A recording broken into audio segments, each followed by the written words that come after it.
Halo anak-anakku semua, bagaimana kabar kalian hari ini? Ibu harap anak-anakku semua dalam keadaan baik, sehat, dan siap untuk mengikuti pembelajaran kita pada pagi hari ini ya. Tetap semangat. Nah, anak-anakku sekalian, hari ini kita belajar tema 7, kebersamaan, subtema 2, kebersamaan di rumah, pembelajaran 1. Langsung saja kita masuk ke materi. Nah, ini ada teks bacaan kebersamaan di rumah. Ibu bacakan. Suasana kebersamaan di rumah Siti pada hari Minggu. Nah, di sini ada ayah, ibu, Siti, dan Ali yang berada di depan rumah. Siti dan Ali sedang memberi makan ayam. Nah, dapat kita lihat ya. Kemudian ayah sedang membersihkan selokan dan ibu sedang menyapu halaman belakang rumah. Nah, seusai mereka bekerja, mereka makan bersama-sama. Kebersamaan di rumah Siti. Nah, anak-anak sekalian, di sini ayah Siti pandai mendongeng. Siti sangat suka dengan dongeng. Hampir setiap minggu ayah Siti mendongeng. Nah, seusai mendongeng, ayah Siti menceritakan isi dongeng tersebut. Nah, banyak sekali contoh yang baik di dalam dongeng. Nah, di sini setelah selesai mendongeng, ayah Siti menceritakan kembali atau memberitahukan kepada Siti pelajaran apa saja yang kita dapatkan dari dalam dongeng tersebut. Nah, nilai-nilai apa yang dapat kita terapkan di dalam kehidupan kita. Misalnya contohnya nilai kehidupan yang baik bisa kita terapkan di dalam kehidupan kita. Nah, untuk nilai-nilai yang buruk itu jangan kita tiru ya. Nah, di sini ada dongeng adik-adik. Nah, dengan judul Kecerdikan Menumbuhkan Kebaikan. Nah, ini dongeng ini di sini ada tikus dan si ular. Nah, dengarkan baik-baik ya. Di sebuah gurun pasir, hiduplah ular dan tikus pasir. Sebenarnya, sang ular sangat ingin memangsa tikus, sedangkan tikus berusaha mencari akal agar ular tidak lagi berniat memangsanya. Saat itu, sang ular sangat lapar, padahal ia sedang tidak mempunyai sedikit pun makanan. Sedangkan tikus yang berada tidak jauh dari sang ular sedang asik melahap makanannya. Sedangkan si ular masih sangat merasa lapar. Nah, jadi ketika tikus sedang melahap makan, si ular merasa sangat marah. Nah, sang ular merasa tidak senang dengan kelakuan si tikus. Ada anak-anak sekalian. Nah, kemudian ular berkata kepada si tikus, "Dengarkan ucapanku, wahai tikus yang angkuh. Aku pasti akan mendapatkan tubuhmu yang mungil dan lezat itu." Nah, kemudian tikus menjawab nih anak-anak sekalian. Nah, kata si tikus, "Hei ular, berusaha dan bekerjalah, janganlah hanya berani mengancam. Seekor semut pun bisa." Nah, itu ya kata si ular. Nah, sang ular sangat marah dengan ejekan tikus. Ia lalu kembali ke sarangnya dengan perut yang lapar. Sedangkan tikus masih lahap dengan makanannya. Waktu terus berjalan, tetapi ular tidak juga menemukan makanan. Ia juga enggan untuk keluar dari sarangnya. Sementara itu, tikus sudah lelap dalam sarangnya. Ular yang masih dalam keadaan lapar segera mengendap-endap mendekati sarang tikus, meski ia masih sangat kesal dengan si tikus. Dan kini, ular telah berada di sisi tikus yang sedang tidur pulas. Nah, kemudian ular berkata, "Hei tikus, aku sudah berada di sebelahmu dan siap untuk menyantapmu." Nah, kemudian tikus segera terbangun dari tidurnya, anak-anakku sekalian. Nah, sambil berpura-pura menguap, ia mulai memutar otak agar bisa lolos dari cengkraman sang ular. Kemudian tikus menjawab, "Tunggu dulu ular sahabatku, kalau kau ingin memakanku, kau harus berpikir dulu. Kita hanya berdua di sini, tidak ada hewan lain. Jika kau memakanku, maka kau akan sendiri. Kau tidak akan mempunyai teman yang dapat kau ajak mencari makan. Kau tidak akan mempunyai teman, kau tidak akan mempunyai teman lagi. Kalau begitu, kau tidak akan makan dan akhirnya kau akan mati." Kemudian, sejenak sang ular terdiam. Ia mencoba merenungkan nasihat si tikus tadi, anak-anak sekalian. Nah, kemudian ular menjawab, "Jadi, kita tidak bisa hidup sendiri." Nah, kata si ular tadi. Kemudian tikus menjawab, "Tentu, bukankah kita bisa berteman dan tentunya kita dapat mencari makan bersama. Bukankah itu lebih menyenangkan daripada nantinya setelah kau memakanku, kau hanya akan hidup sendiri?" Nah, ular mengangguk, tanda mengerti. Lalu ular berkata, "Baiklah kalau begitu, maafkan aku." Nah, kemudian si tikus memaafkan ularnya, anak-anak sekalian. Lalu mereka tersenyum bahagia, kemudian beranjak mencari makanannya bersama-sama. Nah, dongeng ini karangan dari Nurgaini Solihati pada tahun 2007.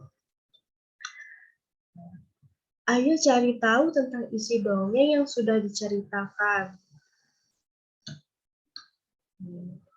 Siapakah yang diceritakan dalam dongeng tersebut? Nah, yang diceritakan dalam dongeng tersebut adalah tikus dan ular, anak-anak sekalian.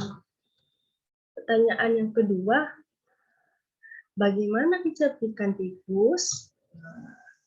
Kecerdikan tikus tadi, si tikus mengatakan kepada ular untuk tidak memakannya, karena jika ular memakannya, maka ular akan hidup sendiri dan mati. Nah, kemudian si ular tidak ada temannya lagi nih untuk mencari makan. Mengapa ular dan tikus dapat hidup bersama?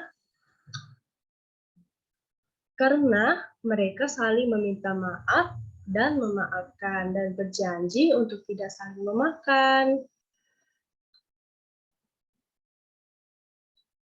Ayo mengamati.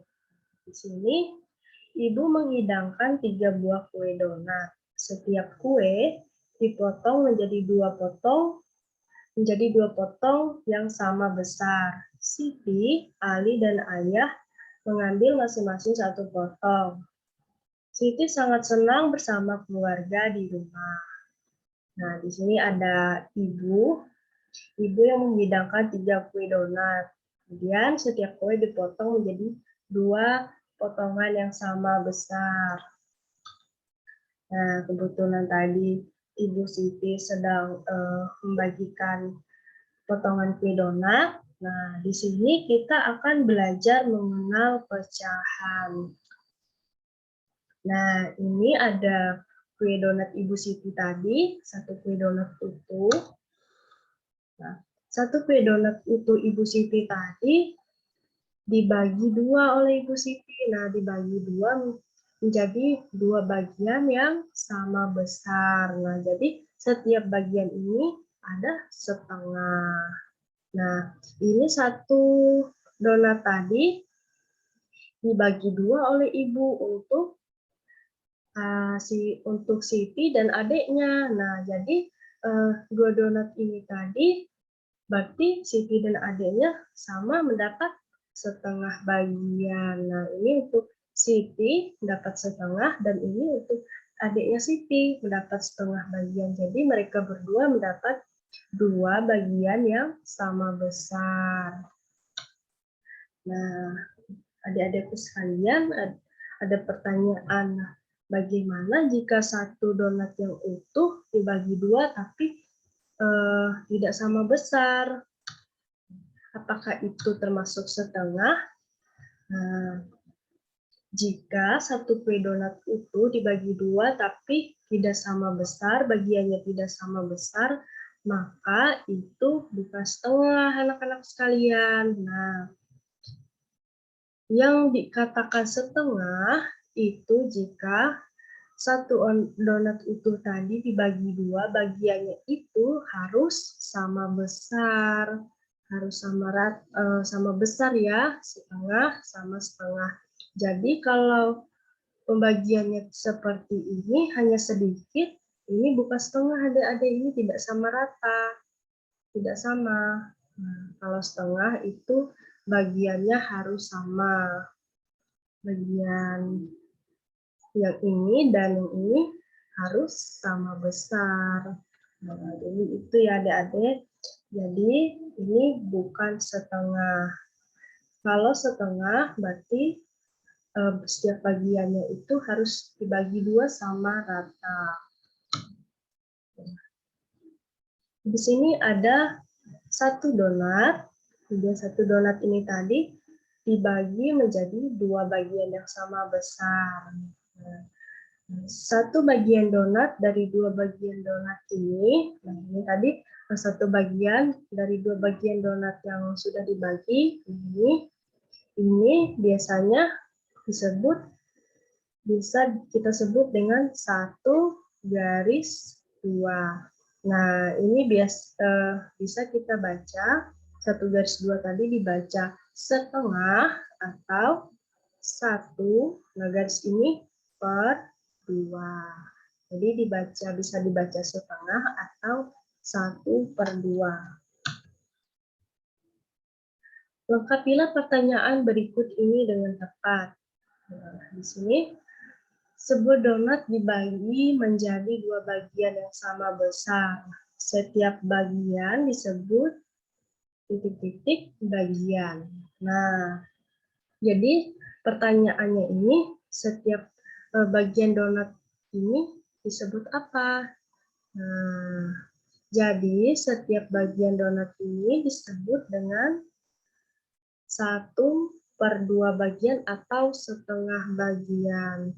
Jadi sebuah donat yang dibagi 2 sama besar, jadi setiap bagian ini disebut dengan setengah bagian atau 1/2 bagian. Nah, ini setengah bagian, yang ini juga setengah bagian.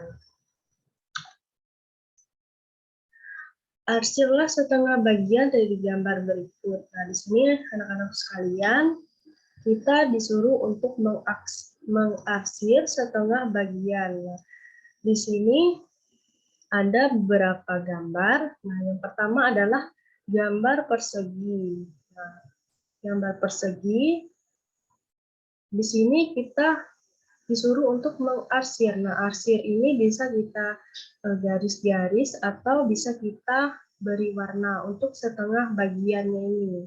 Setengah bagian dari gambar persegi ini ya.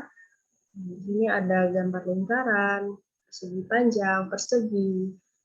Nah, kita disuruh untuk mengarsir setengahnya saja.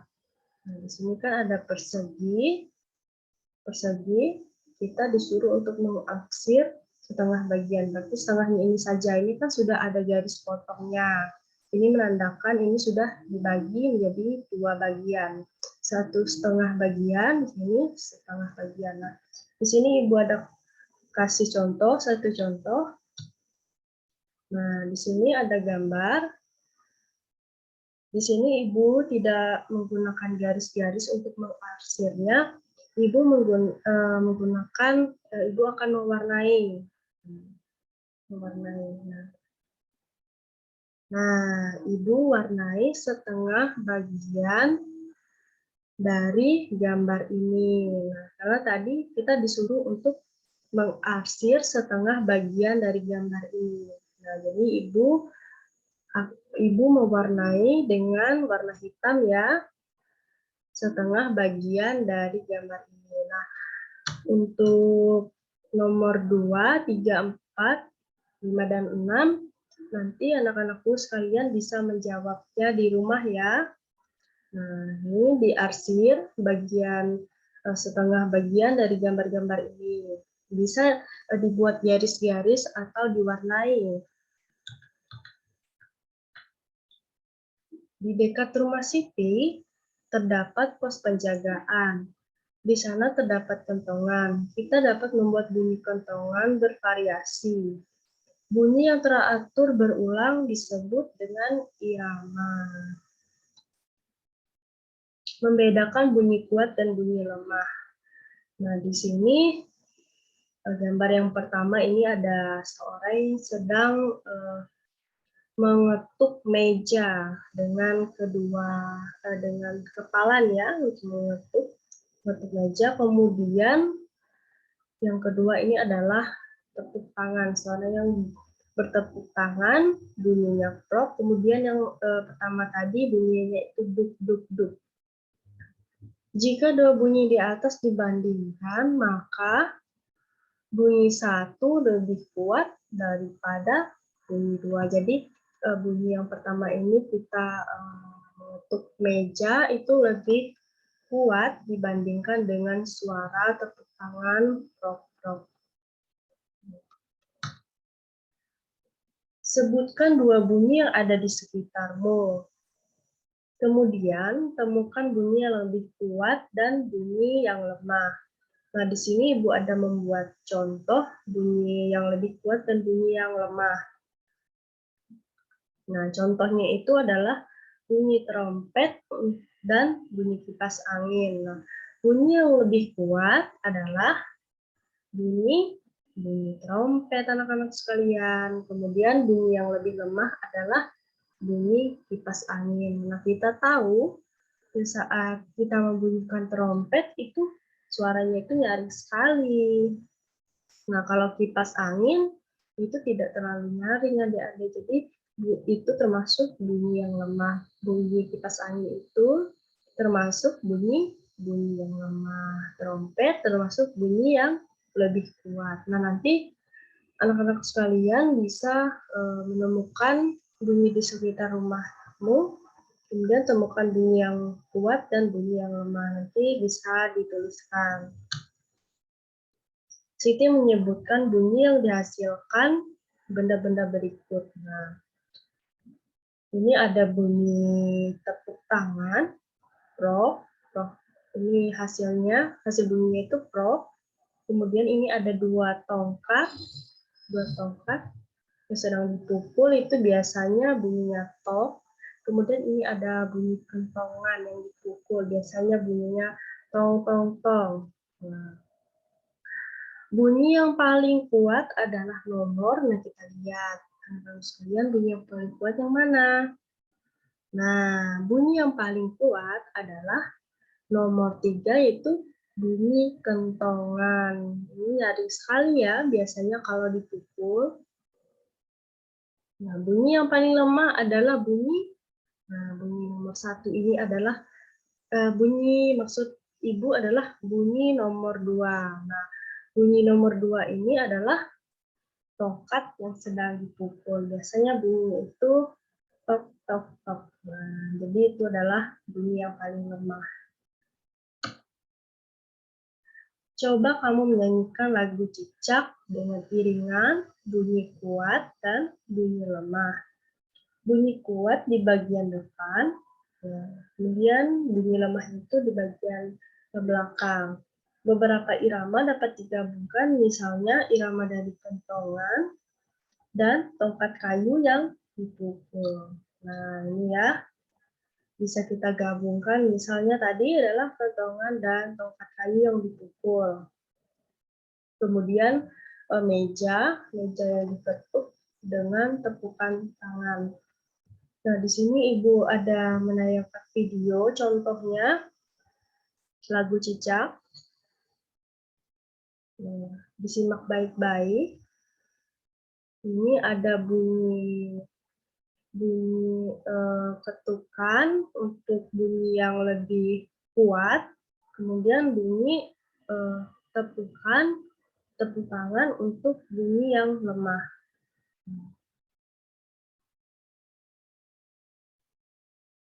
Simak baik-baik.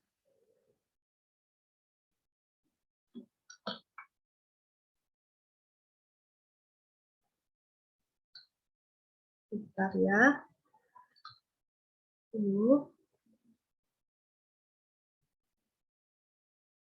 Cicak-cicak dinding, diam-diam merayap, datang seekor nyamuk, lalu ditangkap. Cicak-cicak dinding, diam-diam merayap, datang seekor nyamuk, lalu ditangkap. Nah, itu ya contohnya.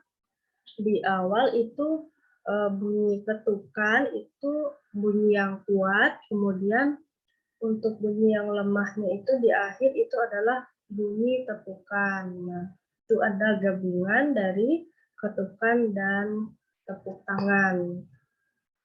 Nanti bisa dicoba ya di rumah nyanyikan lagu Cicak, bisa dikombinasikan antara bunyi yang kuat dan bunyi yang lemah.